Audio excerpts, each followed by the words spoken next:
Matthew 16. The yeast of the Pharisees and Sadducees. When they went across the lake, the disciples forgot to take bread. "Be careful," Jesus said to them. "Be on your guard against the yeast of the Pharisees and Sadducees." They discussed this among themselves and said, "It is because we didn't bring any bread." Aware of their discussion, Jesus asked, "You of little faith, why are you talking among yourselves about having no bread? Do you still not understand? Don't you remember the 5 loaves for the 5,000 and how many basketfuls you gathered?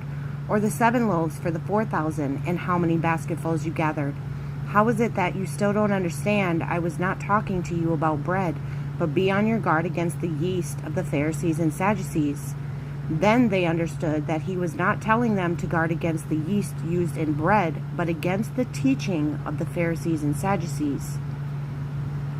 And here is where verse 12 references Acts 4:1, because after Jesus dies, is crucified, the disciples go on, and in Acts, let me see here, in Acts 4,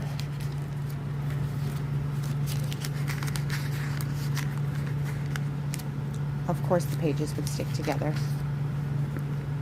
4 verse 1, we see Peter and John before the Sanhedrin. The priests and captain of the temple guard and the Sadducees came up to Peter and John while they were speaking to the people. They were greatly disturbed because the apostles were teaching the people and proclaiming in Jesus the resurrection of the dead. They seized Peter and John, and because it was evening, they put them in jail until the next day. But many who heard the message believed, and the number of men grew to about 5,000. So in Acts, these same Pharisees and Sadducees continue to persecute them.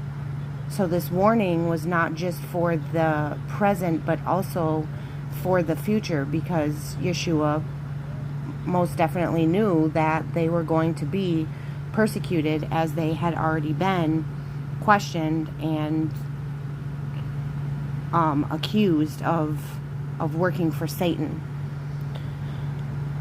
So that is what this means when he says, "Be on your guard of the yeast of Pharisees and Sadducees," and same goes for today, to watch out for teachings of people like the Pharisees and Sadducees. This is why, I go to Acts, so that you can see how they act. You will know them by their fruits.